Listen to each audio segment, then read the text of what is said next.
Hello and welcome to the Entrepreneurship Pathway Module 2, Developing a Business Plan, brought to you by CalTAP, and presented by Swords to Plowshares. We'll be going over the elements of designing a business plan, including your marketing plan, how to leverage capital, get that funding you need, how to structure your business, and a lot of resources that are available online. If you check the documents that come with this module, you'll find all the links right there to get to them. So first, let's talk about the essentials of a good business plan. You want to start with your executive summary. This is going to cover all of the essential information in a shorter format so someone can look at that quickly and see if they want to delve further. So you're going to include your mission statement, your product or service, your leadership team, your location, your financial information.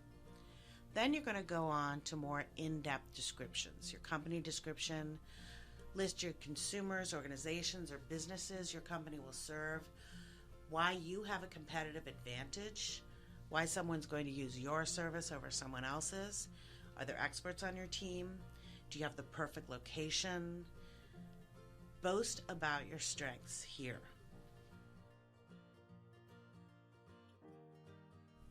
You also want to engage in market analysis. You have to demonstrate that you know what you're talking about, that you have an understanding of your industry outlook and your target market. You can look to the SBA, the Small Business Association website, for more information about how to conduct that analysis.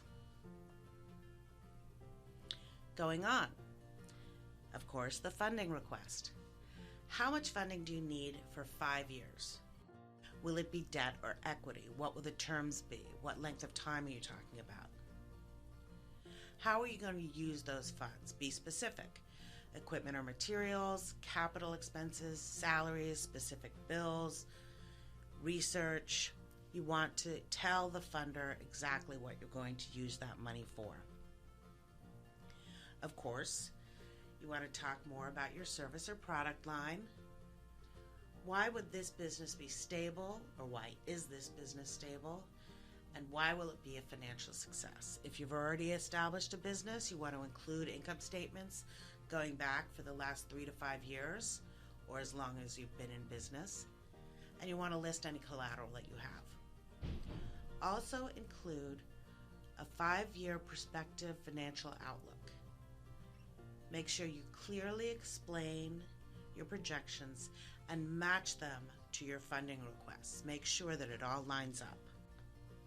And even if you're just starting your business, you want to look to the future. Talk about any potential expansion, new markets, locations, mergers, etc.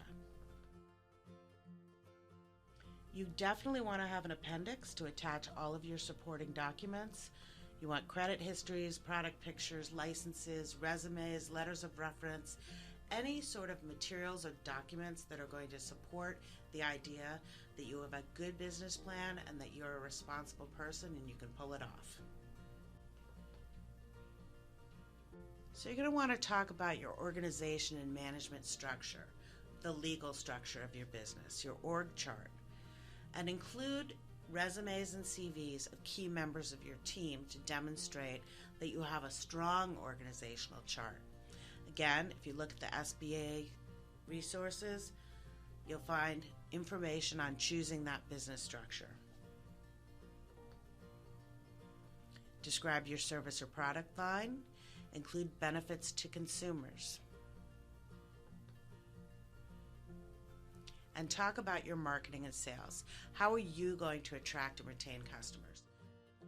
And talk about how the sales will actually happen. Are you direct to consumer? Are you online? Are you going to provide your product through a retailer?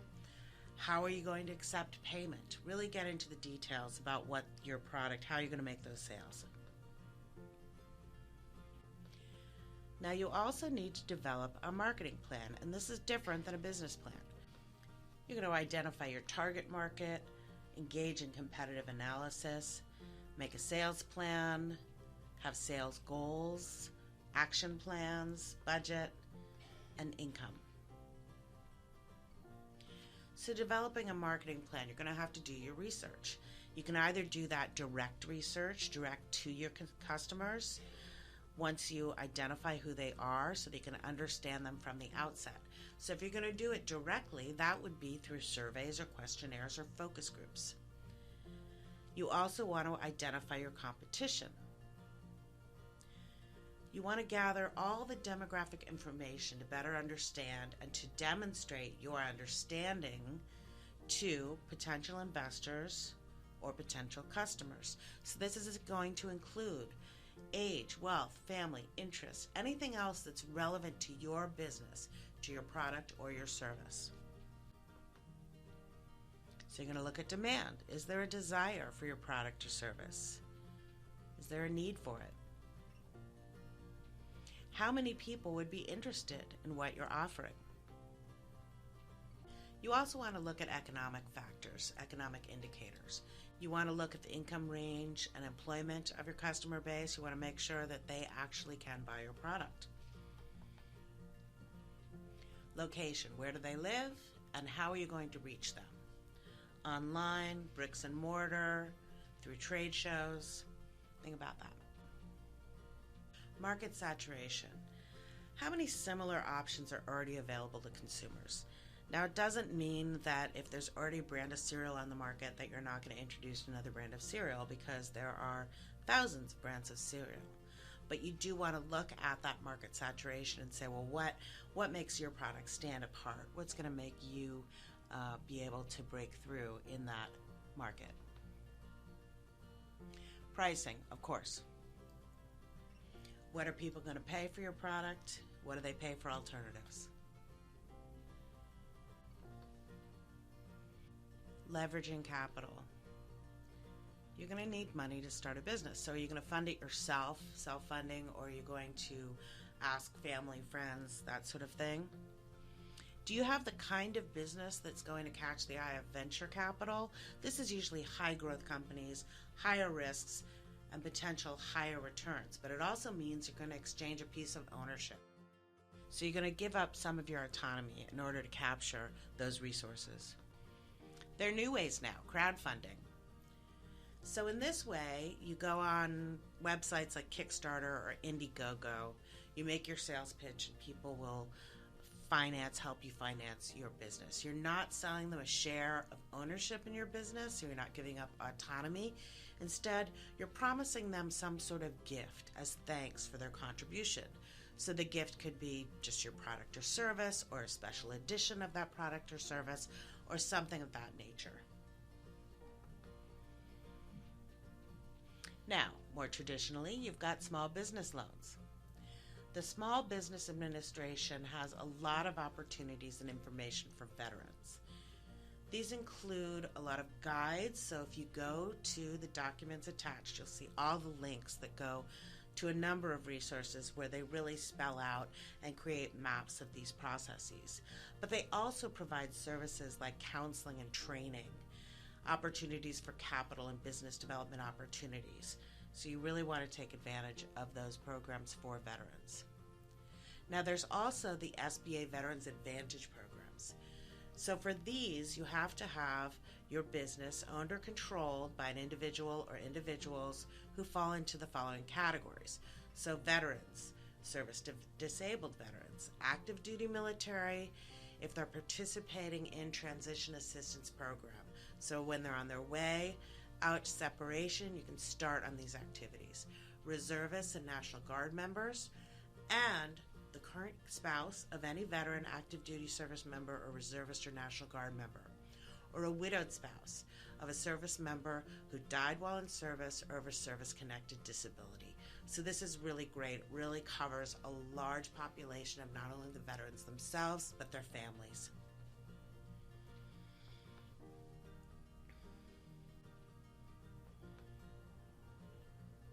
So evaluating business concepts and structures. So what is the difference? So there are a number of legal business structures. They are going to impact your tax liability, your personal liability, and your control of your business. And again, if you go to the SBA document that we talked about before about business structures, They lay out all the differences, and you can look and see what really fits in with you and your plans and where you are in your business life. Sole proprietorships and partnerships. This will give you a lot of autonomy, but it also won't give you much protection when it comes to liability. Limited liability company. This will separate you from business. So if the business is in debt or if it's sued, there's some separation between you as a legal entity and the company. Next, you have your corporate structures. Now, this really does develop a corporate entity. Your business is a corporate entity, and it limits your liability. It also means that you have to give up some of your personal autonomy. So a nonprofit corporation, there are a lot of them out there. They're going to be providing a service, education. This can be a wide variety of activities: the arts, sports, education, mental health, you name it. And while you're not going to pay taxes like corporate taxes, you are going to have to pay taxes on payroll, etc. But this might be something you want to look into.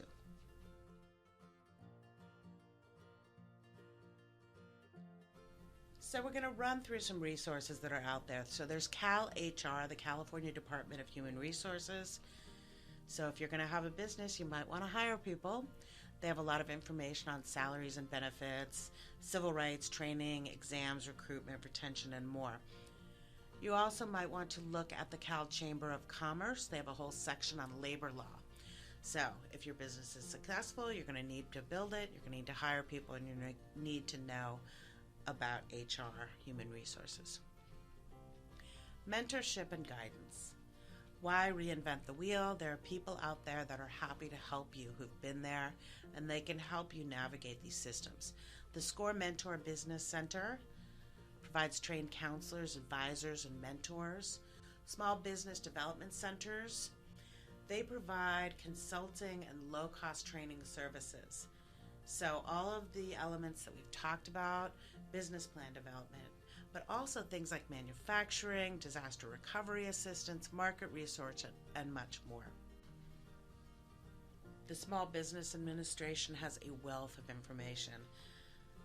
They have tools, they have local assistance, so you can find offices in your area that can help you, business plan guides, market research guides, how to manage your business. There's just a wealth of information, so you can follow those links. Now, there are specific resources for veterans with disabilities who are interested in entrepreneurship. IVMF, the Institute for Veteran and Military Families, has entrepreneurship boot camps. They've been running for years. They're really great. You can look on their website, and even though they're in Syracuse, New York, they have programs in different areas around the country, or they bring people at no cost to get their training. Other programs include the Veterans Entrepreneurship Program, or VEP, and Veteran Entrepreneurship Jumpstart Program, Dog Tag Inc. Now, as with all of these programs, the training and the locations are going to vary, so do some research and find one for you.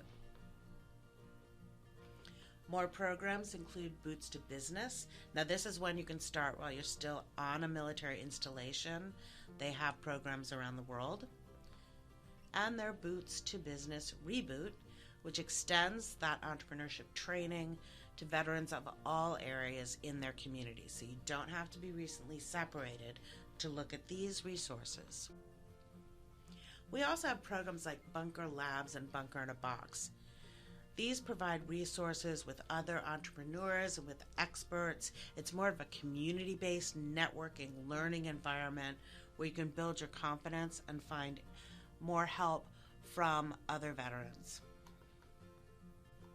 And you'll find online support for all of these services, and many of them have local chapters, state-based programs, so follow these links and find the resources near you. So thank you for joining us for developing a business plan. Again, there are more resources online on the CalTAP website. You'll find all the links that you can click through for the resources that we talked about here, and we wish you all success in your future endeavors.